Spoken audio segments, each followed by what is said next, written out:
Alors, depuis quelque temps, comme je vous ai dit, je fais un suivi dans cet évangile et je sais d'avance ce que je vais prêcher dans 3 mois.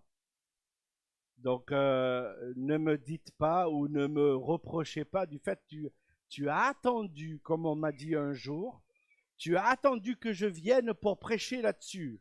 Pas du tout. De toute façon, je vois bien que des fois on se voit régulièrement et des fois on ne se voit pas. Donc aujourd'hui, je vais prêcher sur le début du chapitre 4 de l'évangile de Luc. Le début du chapitre 4, l'évangile de Luc. Le titre de mon message ce matin, Satan prépare le chemin de Jésus pour la tentation. Et la proposition, la phase de proposition pour moi ce matin, c'est préparons-nous à la tentation. Le chrétien doit se préparer à la tentation. Je voudrais vous lire les 13 versets qui vont nous accompagner ce matin pour l'exhortation de ce matin. Jésus, rempli de l'Esprit, revint du Jourdain et il fut conduit par l'Esprit dans le désert, où il fut tenté par le diable pendant 40 jours. Il ne mangea rien durant ces jours-là. Et après qu'ils furent écoulés, il eut faim. Le diable lui dit, si tu es le Fils de Dieu, ordonne que cette pierre qu'elle devienne du pain. Jésus lui répondit, il est écrit, l'homme ne vivra pas de pain seulement.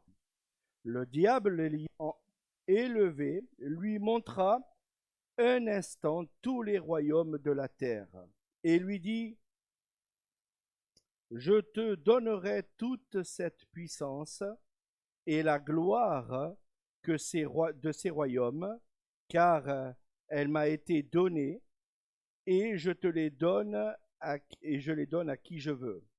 Si donc tu te prosternes devant moi, elle sera pour toute à toi. Jésus lui répondit, il est écrit, tu adoreras le Seigneur ton Dieu et tu le serviras lui seul. Le diable le conduisit encore à Jérusalem, le plaça sur le haut du temple, et il lui dit, si tu es le Fils de Dieu, jette-toi d'ici en bas, car il est écrit, il donnera des ordres à ses anges à ses sujets, afin qu'ils te gardent et ils te porteront sur les mains de peur que ton pied ne heurte contre une pierre. Jésus lui répondit, il est dit, tu ne tenteras point le Seigneur ton Dieu. Après l'avoir tenté de toutes ses manières, le diable s'éloigna de lui jusqu'à un moment favorable. Pour démarrer l'exhortation de ce matin, je voudrais vous raconter une petite histoire. C'est l'histoire de 3 chrétiens qui habitent dans un pays en guerre. Mettez le nom que vous voulez. Les bombardements sont intensifs dans ce pays. Les 3 chrétiens éprouvent le besoin de se confesser mutuellement. Le premier confesse, cher frère, j'ai un fort penchant pour l'alcool. Bien sûr, j'ai essayé de résister, mais parfois la tentation est si forte que je succombe. Bon, nous allons prier pour toi, mon frère. Le deuxième confesse, je n'ai pas de problème avec l'alcool, mais j'ai du mal à résister à l'argent. Il m'arrive de voler à l'occasion. Bon, nous allons prier pour toi, mon frère.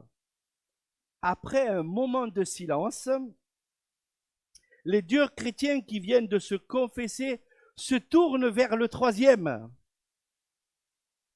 Et toi, quelle est la tentation à laquelle tu as du mal à résister? J'ai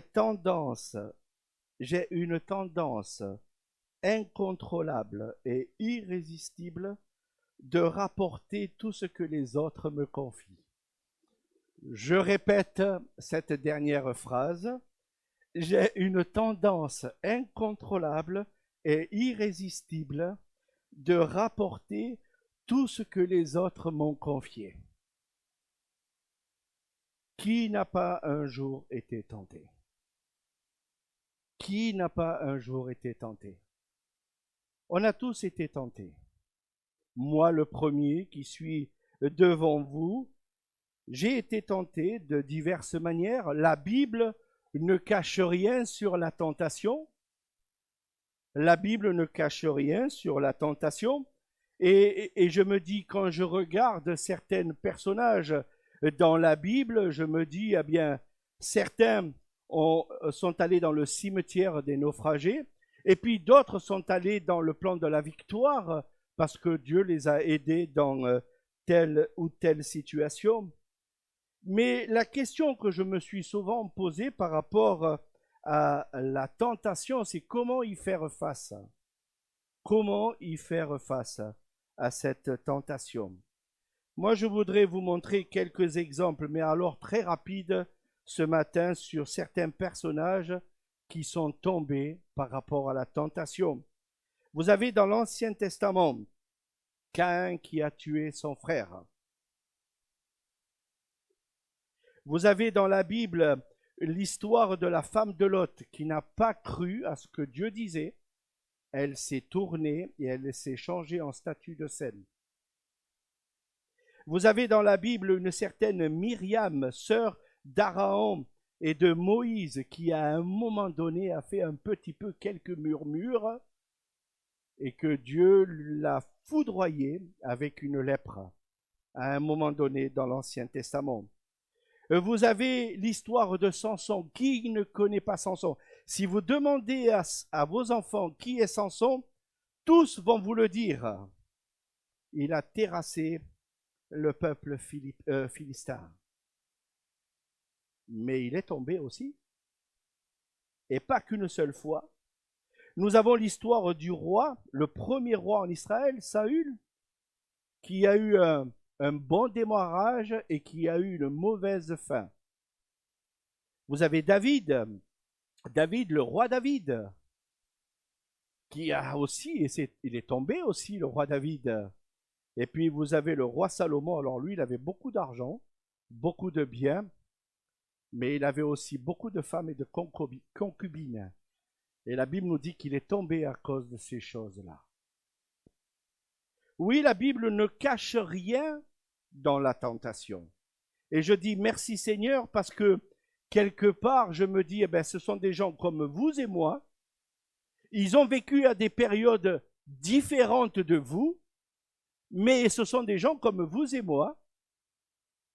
C'est vrai que je ne suis pas Salomon. J'ai qu'une seule concubine et ça me suffit largement. Je n'ai pas besoin d'en avoir 300 ou 700, je ne me souviens plus exactement le nombre que Salomon avait. Je n'ai pas besoin d'aller voir ailleurs, j'en ai qu'une seule et ça me suffit largement. Mais en attendant, la Bible nous montre que ces personnes-là sont tombées à cause de cela. Dans le Nouveau Testament, vous avez des personnages qui sont cités et qu'on regarde de temps en temps au travers des prédications. Vous avez Judas, lui il aimait l'argent, hein. Il volait l'argent du Seigneur, hein. Il a pris dans la bourse, hein, nous dit le texte, hein.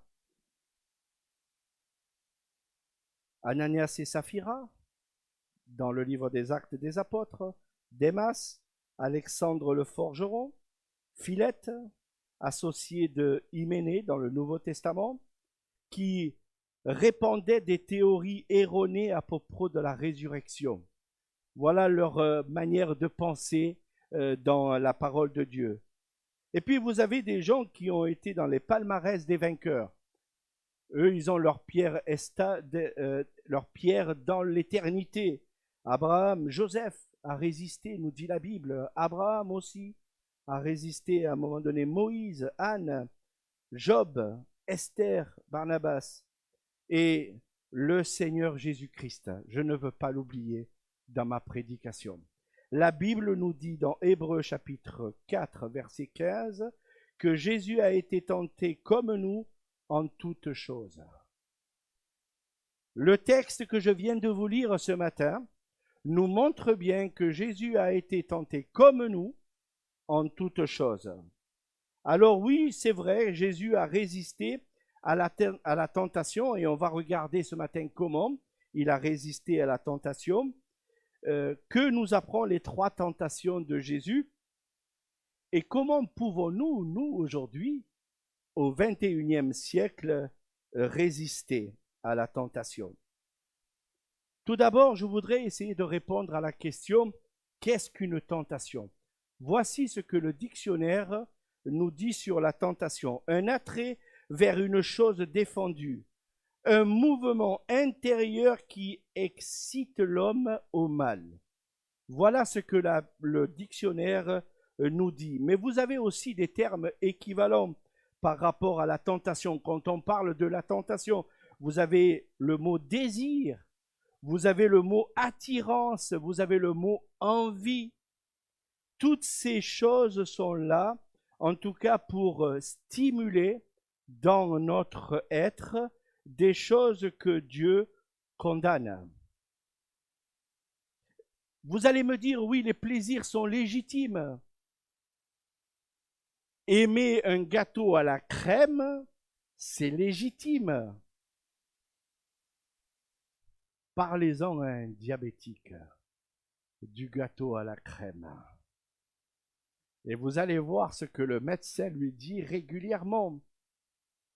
Tu peux manger la pâte, mais tu oublies la crème.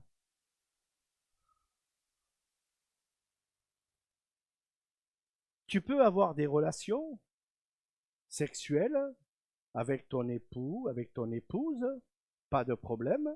Dieu ne les interdit pas, mais uniquement dans le mariage. Tu peux manger, tu peux boire, tu peux regarder ton téléphone. On appelle ces gens-là aujourd'hui les zombies. Ceux qui regardent constamment leur téléphone. Et croyez-moi que certains sont vraiment des zombies. Hein. Si vous allez à Paris, il y en a qui se font écraser parce qu'ils regardent trop leur téléphone. Mais nous regardons des fois des choses pas très glorieuses sur notre téléphone. Nous allons parfois dans l'exagération dans les choses qui nous entourent. Le Seigneur a été tenté comme nous en toutes choses, nous dit Hébreux chapitre 4 verset 15. L'être humain peut être tenté à la drogue, au jeu. L'être humain peut être tenté à l'alcoolisme, à la pornographie. L'être humain peut être tenté au manger, au boire, quand c'est de l'excès. On parle bien là quand c'est de l'excès. Mais je pense que toutes les choses peuvent nous éloigner de Dieu, malheureusement, parfois. Alors on va regarder un petit peu comment Jésus a été tenté. Tout d'abord, la faim. Jésus a eu faim comme vous et moi. Vous savez, à partir d'un moment, dans la journée en tout cas, quand j'ai faim, vous pouvez me parler, vous pouvez discuter avec moi. Ma femme le sait bien. Quand arrive à une certaine heure dans la journée, j'ai dans ma tête beaucoup de pensées qui circulent. J'ai un plat qui m'attend, il faut que j'aille le manger impérativement avant qu'une petite souris vienne le dérober dans ma maison. Il y a plein de pensées qui traversent mon esprit. Alors je me dis, mais le Seigneur a aussi été tenté par rapport à la faim. Alors, Satan n'a pas attendu le premier jour. Moi, ça m'aurait suffi, 24 heures. Si vous me privez de manger pendant 24 heures, je crie au voleur.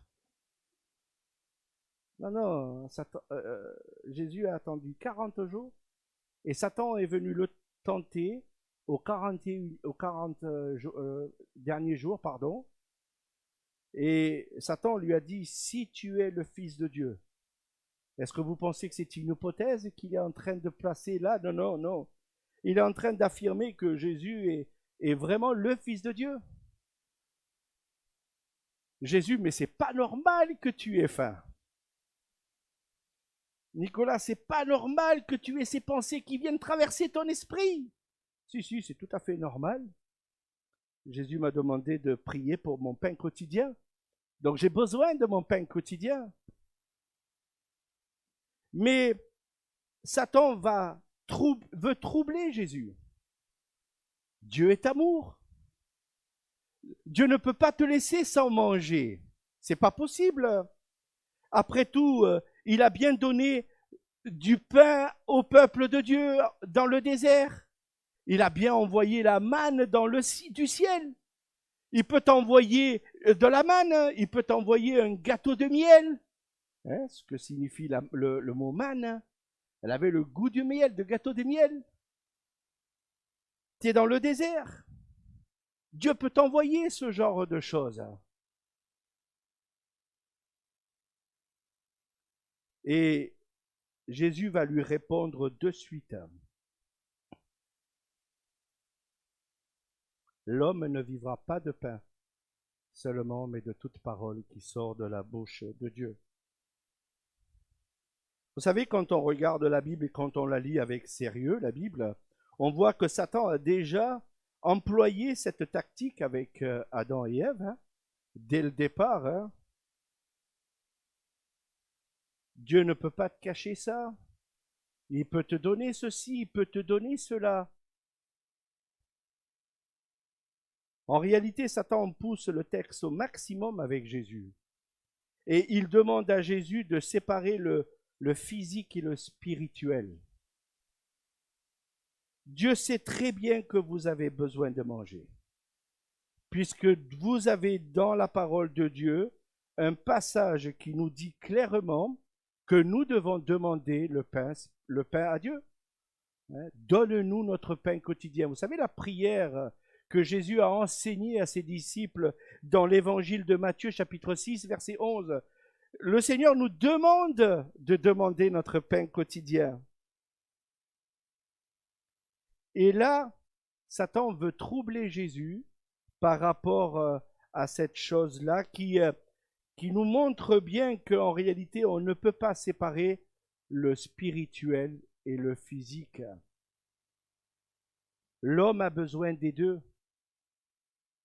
L'homme a besoin de manger et l'homme a besoin aussi du spirituel. C'est pour ça qu'il existe des églises au XXIe siècle, qu'on demande aux chrétiens de se réunir, qu'on demande aux chrétiens de lire sa Bible, qu'on demande aux chrétiens de prier. C'est important. Le manger, c'est important, mais le spirituel, c'est aussi important. Est-ce que vous avez bien mangé spirituellement cette semaine? Est-ce que vous vous êtes bien rassasié? Est-ce que la parole de Dieu a rempli votre être durant la semaine? Est-ce qu'elle a traversé votre esprit durant la semaine? Moi, j'ai confiance en la bonté de l'Éternel. Ça me travaille l'esprit depuis que j'ai lu ce verset. Ça me travaille l'esprit. J'ai confiance à la bonté de Dieu. Le spirituel est aussi important que le physique. Aujourd'hui, notre monde veut faire tout le contraire. Laissez tomber le spirituel, attachez-vous au physique. Voilà ce que le monde aujourd'hui est en train de nous proposer. Laissez tomber le spirituel, attachez-vous au physique. ça fait n'importe quoi. Et je pense qu'il est nécessaire de rappeler que l'homme ne vivra pas de pain seulement, mais de toute parole qui sort de la bouche de Dieu. Nous avons besoin des deux. Deuxième tentation, les royaumes de la terre. Satan, dans la deuxième tentation, va montrer à Jésus un instant les royaumes de la terre.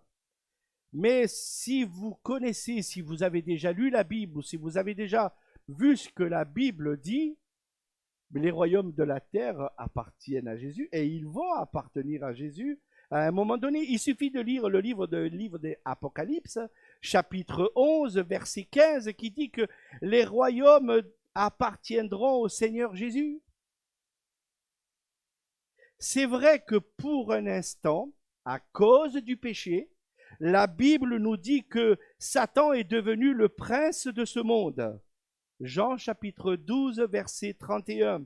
Il est devenu le Dieu de ce siècle. 2 Corinthiens chapitre 4, verset 4. Il est devenu le prince et la puissance de l'air. Éphésiens chapitre 2, verset 2. Oui, mais Satan était en train de proposer à Jésus quelque chose qu'un jour Jésus aura en main propre. Quelque part, Satan dit, eh bien, aujourd'hui, là, je t'offre les royaumes. Mais Dieu avait un plan souverain pour le Seigneur Jésus-Christ. Ce plan souverain, c'était la croix. Avant d'avoir les royaumes, il y a la croix. Et c'est important de le rappeler. Dieu avait un plan souverain. Jésus devait d'abord souffrir avant d'entrer dans sa gloire. Et Satan était en train de proposer à Jésus, tu arrêtes de souffrir, tu n'as pas besoin de passer à la croix, tu peux m'adorer de suite si tu veux. C'est une belle leçon aussi pour nous, n'est-ce pas? Ça m'a fait penser au cours de la prédication à ce texte qui se trouve dans Philippiens, que vous connaissez. On le lit assez souvent, mais je voudrais vous le relire ce matin. Philippiens, chapitre 2. Philippiens, chapitre 2.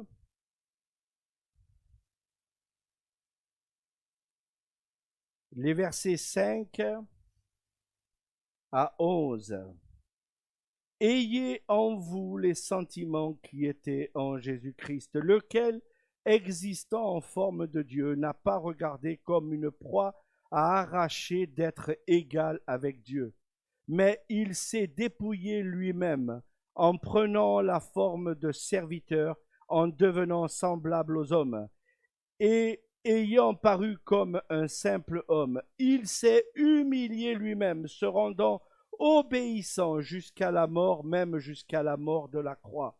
C'est pourquoi aussi Dieu l'a souverainement élevé et lui a donné le nom qui est au-dessus de tout nom, afin qu'au nom de Jésus, tout genou fléchisse dans les cieux, sur la terre et sous la terre, et que toute langue confesse que Jésus-Christ est Seigneur, à la gloire de Dieu le Père.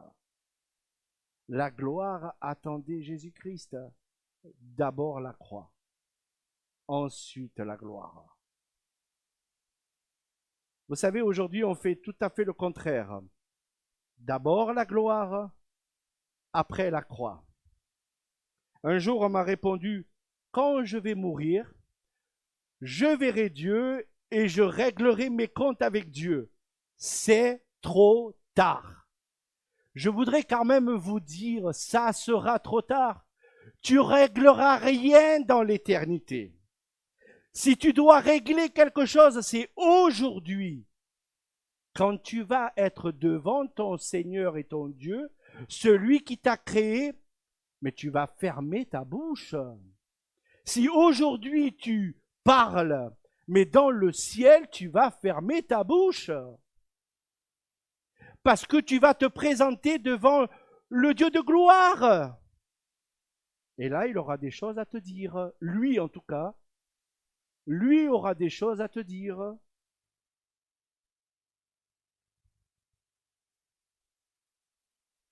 Satan voulait proposer quelque chose à Jésus qu'il avait déjà d'avance. Dieu lui avait promis la gloire à Jésus. Et heureusement que Jésus a dit non, non, non, j'en veux pas de ça. D'abord, je dois passer par la croix. Et vous et moi, n'est-ce pas, vous êtes contents, n'est-ce pas? Moi, je suis toujours admiratif quand je lis l'histoire de Jésus et que je dis, mais il est allé jusqu'au bout. Merci Seigneur, parce qu'il est allé jusqu'au bout. Merci parce qu'il a donné sa vie pour moi. C'est vrai qu'il a donné pour l'humanité, c'est vrai. Mais il a donné pour moi, personnel. Je vous ai dit un jour que j'ai du mal à imaginer qu'un jour, Dieu a pris le livre de vie et il a noté mon nom et mon prénom sur ce livre de vie. Il a même marqué ma date de naissance. Alors je ne connais pas la date de mort de ma vie personnelle. Mais je sais qu'un jour, Dieu a réfléchi sur ma personne dans toute son éternité et qui m'a inscrit sur le livre de la vie. J'ai hâte de voir ce Sauveur me dire « Hé Nicolas, entre bon et fidèle serviteur. Ton nom est écrit dans le livre de la vie. » La question c'est, est-ce que tu es écrit dans le livre de la vie?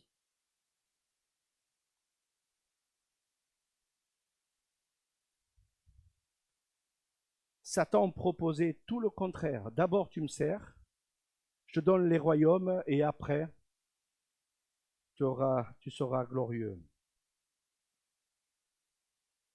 Troisième tentation, jette-toi du haut du temple. Alors on voit dans le passage que Satan va diriger Jésus sur le haut du temple. Enfin, le temple aujourd'hui n'existe plus, mais à l'époque, il y avait un temple qui était là, et Jésus a été posé là-dessus pour jette-toi.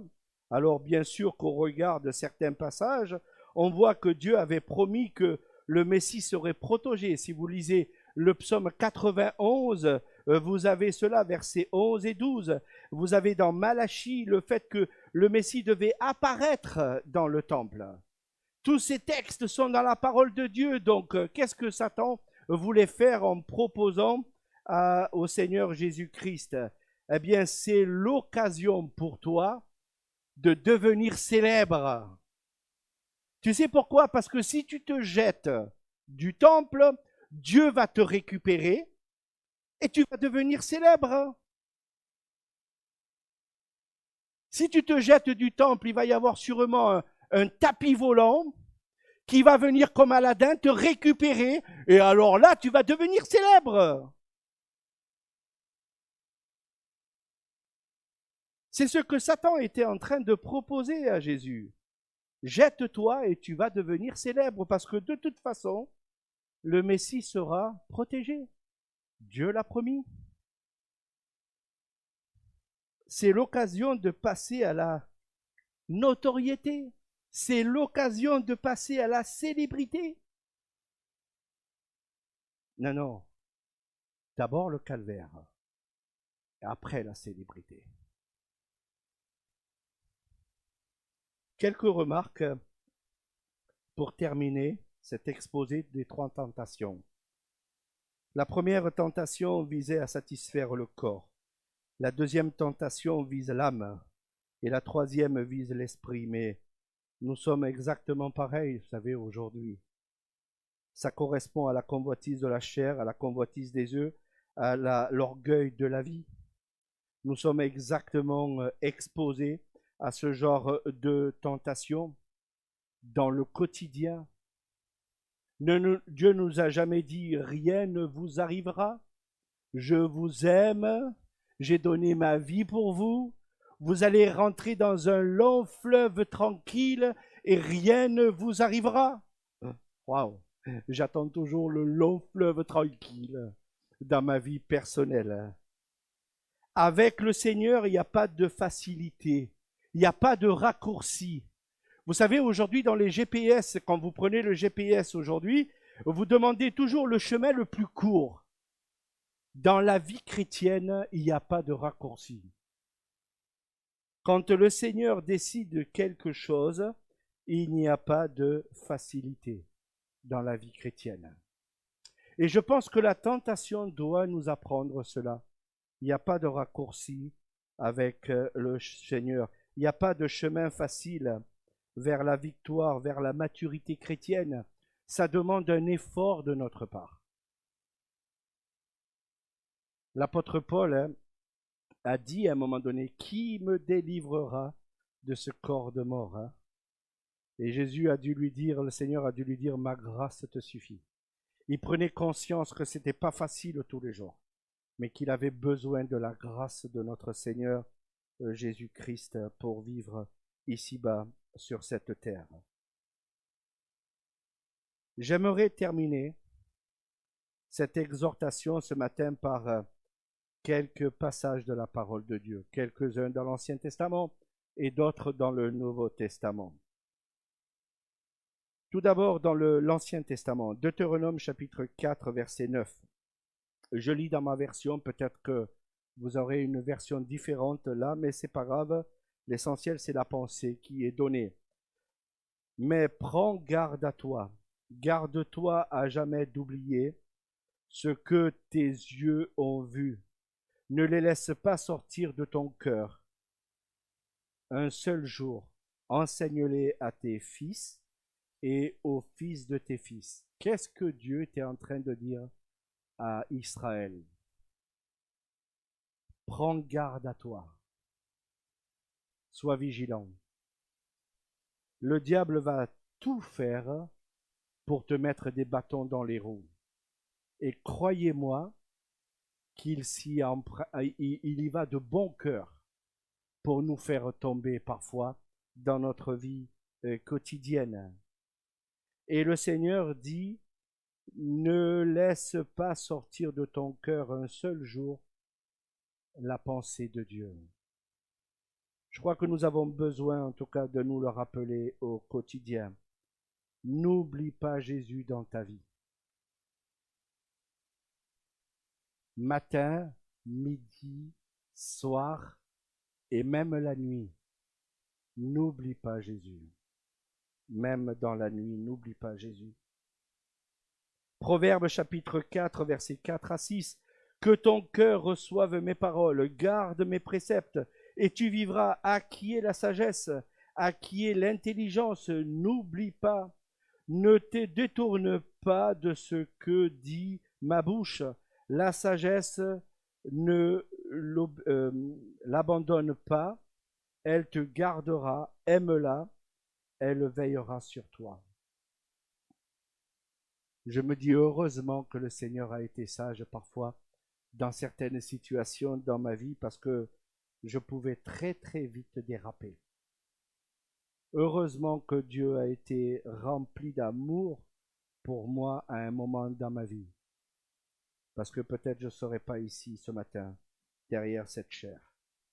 Matthieu chapitre 26, verset 41. Veille et prie pour ne pas entrer en tentation. L'esprit ardent, mais la chair est faible. Oui, nous avons une chair faible, frères et sœurs. On peut tomber. On n'est pas mieux que David. On n'est pas mieux que Salomon. On peut tomber. J'ai déjà craqué devant un beau gâteau à la crème. Mais j'en paye de suite le prix. Croyez-moi, quand je fais le testeur, il est là pour me rappeler, tu as été averti. Le gâteau à la crème, laisse-le à la boulangerie ou à la pâtisserie. Il y en a d'autres qui ont peut-être besoin de gâteau à la crème, mais toi, tu n'en as pas besoin. Après, je dois souffrir, prendre des médicaments, prendre de l'insuline pour réduire. Oh ouais, je lutte après. Oh ouais, mais tu as été averti. Tu as été averti. Ainsi donc, celui qui se croit solide ne fasse attention à ne pas tomber. 1 Corinthiens, chapitre 10, verset 12. Des fois, vous savez, on dit, oui, moi, je vais résister. Enfin, j'insiste avec le gâteau à la crème, mais j'aime tellement la pâtisserie. Si vous ne pouvez pas imaginer, si vous voulez me faire plaisir, offrez-moi de la pâtisserie.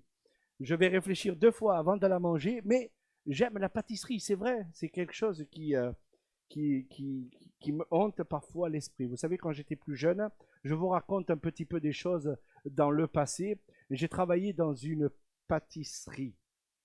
Malheur à moi. Le patron avait fait une crème chantilly, mais alors, un délice cette crème au chantilly. Un délice. C'est pour ça que je travaillais avec lui. Parce que c'était le meilleur du village, donc je ne pouvais pas aller ailleurs que le meilleur du village, n'est-ce pas? Ouais, mais à 2 heures du matin, il a pris la décision de dire cette crème chantilly, j'en veux plus. Maintenant, il faut la jeter à la poubelle. Mais pas question. C'est passé devant mes yeux et j'ai dit, patron, je peux prendre un peu là? Ben oui, vas-y. Oh, j'ai mangé tout. Hein. Rien n'est parti à la poubelle. Hein. Rien n'est parti à la poubelle. Hein. Il m'a dit, c'est ton problème. Mais en attendant, n'est-ce pas, on pense qu'on est fort des fois, vous savez. On pense qu'on est le meilleur, je peux me contrôler, je peux saisir ça, mais je suis un adulte. J'ai plus de 50 ans, on va pas me la faire à moi. Hein, je vais résister, je vais lutter, on me la fait pas à moi. Ah ben oui, ben, croyez-moi que Satan vous connaît. Hein. Si vous connaissez peut-être pas, mais Satan vous connaît très très bien.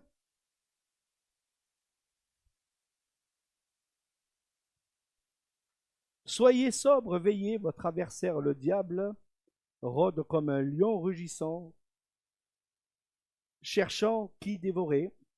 Résistez-lui avec la force de la foi, car vous saurez que tous vos frères dans le monde sont en but aux mêmes souffrances.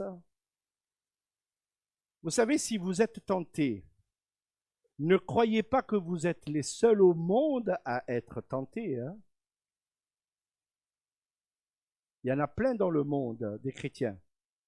Vous n'êtes pas seuls et uniques. Hein. Ils sont tentés comme vous. Hein. Et je vais terminer par l'église de Sardes dans le livre de l'Apocalypse. Soyez vigilants, réaffermis ce qui te reste et qui allait mourir, car je n'ai pas trouvé de tes actes soient parfaits devant mon Dieu. Eh bien, rappelle-toi de ce que tu as reçu et entendu, garde-les, convertis-toi. Et si tu ne veilles pas, je viendrai comme un voleur, et tu ne pourras savoir à quelle heure je viendrai te surprendre. Qui n'a pas pris un jour un enfant dans le sac, la main dans le sac, et puis l'enfant vous regarde en vous disant non, non, c'est pas moi. Non, mais tu avais la main dans le sac. Non, non, c'est pas moi. Un enfant qui vous a dit peut-être un jour, mais c'est lui, c'est sa faute. Si j'ai fait ça, c'est à cause de lui. C'est à cause d'elle.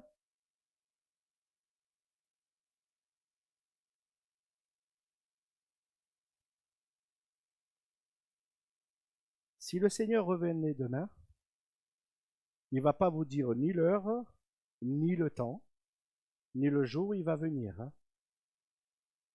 Parce que si vous êtes sur votre téléphone en train de regarder quelque chose que Dieu désapprouve, croyez-moi que votre téléphone, vous allez le laisser par terre hein, quand vous allez partir. Hein. Si vous êtes en train de faire quelque chose que Dieu désapprouve, vous allez vous retrouver directement devant le Seigneur. Hein.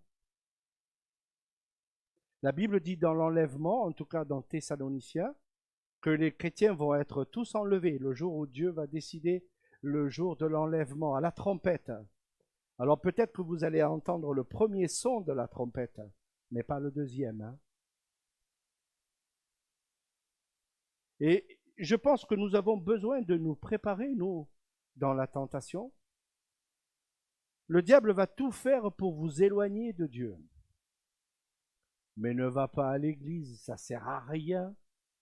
On est au 21e siècle, à quoi bon aller dans une église à Marolles-sur-Seine? Ça sert à rien. Combien de fois l'ai-je entendu? Ouais, mais j'habitais au premier étage à un moment donné. Donc pour aller à l'église, je devais juste descendre les escaliers pour venir à l'église. Combien de fois ai-je entendu, mais Nicolas, ça sert à rien de prêcher. Ils ne t'écoutent pas. Ils n'entendent pas. Ils ne mettent pas en pratique. Ça sert à rien. Vous savez, une chose où je vois votre maturité, ben moi je vais vous le dire. Merci Seigneur pour les réseaux sociaux.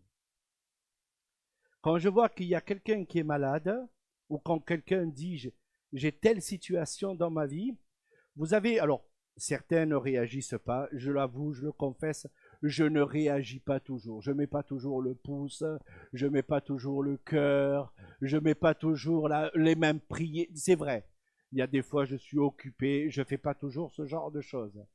Mais quand même, je vois une sympathie de certaines personnes dans l'Église qui dit, je penserai à toi, je vais prier pour toi, je réfléchis pour toi. J'ai jamais vu dans les réseaux sociaux, le Seigneur, Satan est en train de me tenter. Est-ce que vous pouvez prier pour moi? J'ai jamais vu ça.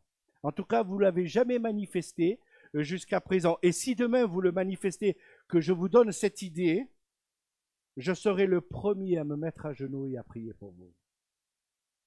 Si demain vous dites, écoute Nicolas, voilà, je suis dans le besoin là, j'ai besoin de la force du Seigneur, j'ai besoin que le Seigneur me guide et me dirige, je serai le premier à me mettre à genoux et à prier pour vous.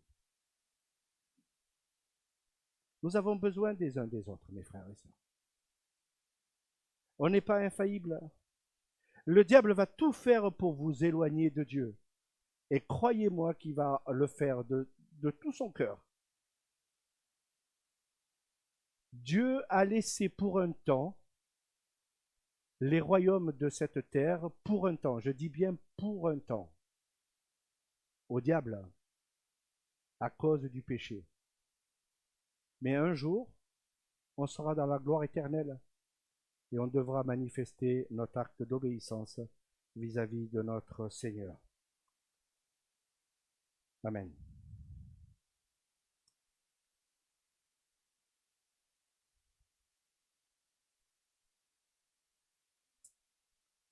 Dieu nous donne sa grâce, elle est seule efficace. En y croyant, nous sommes sauvés. Et toujours la confiance produit l'obéissance au Sauveur qui nous a rachetés. Voilà, est-ce que vous pouvez demander à Gabriel et aux autres de descendre pour... non, il y a une partie ici. Juste à Gabriel de descendre pour